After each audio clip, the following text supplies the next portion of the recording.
In the course of his speech on the general discussion on the budget, a member said, "Sir, I would like to say the general satisfaction on the budget is due to the fact that the finance minister gave an indication to the public and the country at large that there was going to be no further increase in the taxation.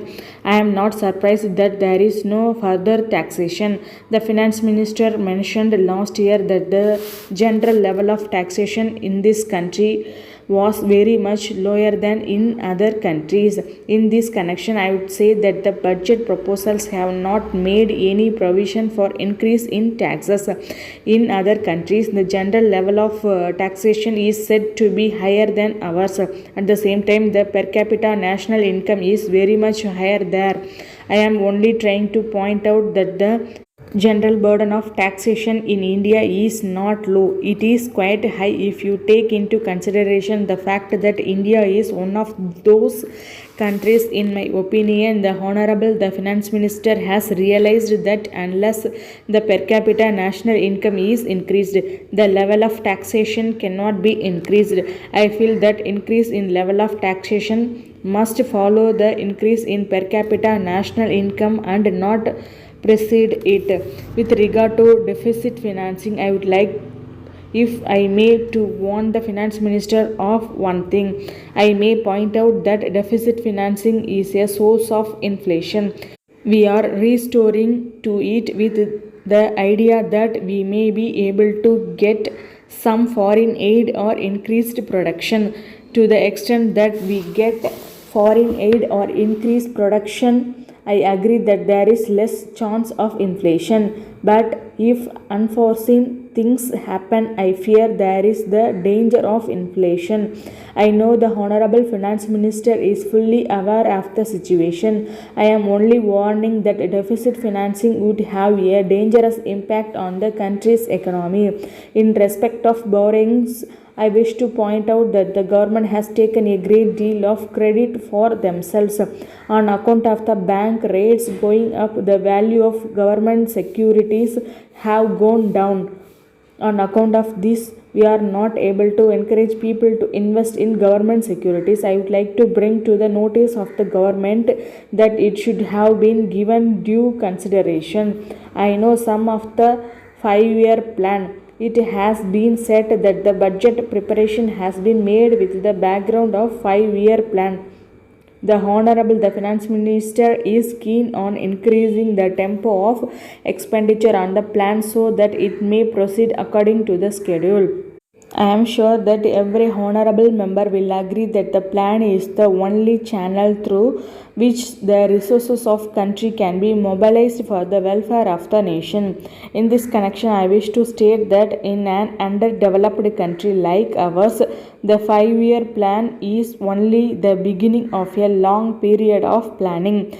Then only it would be possible to gear the whole economic life of the community to finance not only this plan but figure plans that are under contemplation. At the same time, the development in other sections of national life cannot be neglected. Every department of national life has to be attended to. The only way to success is to proceed with the implementation of the 5-year plans. This can only be achieved by creating a sense of urgency in the country. I think it is possible to achieve this aim. We should avoid waste and unnecessary expenditure in every department in the machinery of government. Then I come to the most important and serious problem that is facing the country, namely unemployment. And the first observation that I would like to make is that we ourselves are very much aware of this problem, but it is important that we should be clear in our minds about the nature of this problem. It has been there now for several decades. It has been aggravated by growing population and also due to the shortage of capital, equipment and technical skill.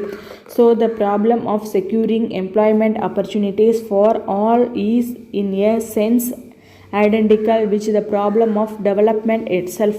The Planning Commission does not promise any remarkable progress in this sphere. In the period of the 5-year plan, the essential limitation is the resources that can be made available immediately. There is another case of unemployment, and that is among the middle class. To a large extent, it is an instance of failure of coordination between the system of education and the needs of economic system. As it appears to me, a large increase in the demand for educated men and women can come only from an increased tempo of development of the economy. As planning proceeds, I have no doubt that there will be demand for personnel with various types of qualifications and training. Meanwhile, it is necessary to take steps to diversify the educational system in keeping with the needs of our developing economy. To some extent, I must emphasize that the difficulties experienced by the educated young men in finding employment are due to reluctance on their part to take an occupation which involve hard manual work or work in the rural areas. I feel that the breaking down of these resistance is important in an economy like ours in its present stage of development. Regarding the employment among the educated middle class as well as many other sections of the population, the problem is one of the building up a capital base which will give opportunities to increase the levels of real income. The other way to solve the problem is to increase the industrial activity. I would suggest that the government should raise the capital of rupees 100 crores with which we shall be able to start more industries all over the country. It will absorb as many persons as possible. I am sure the unemployed who are a liability on society can be turned into an asset considerably on the society.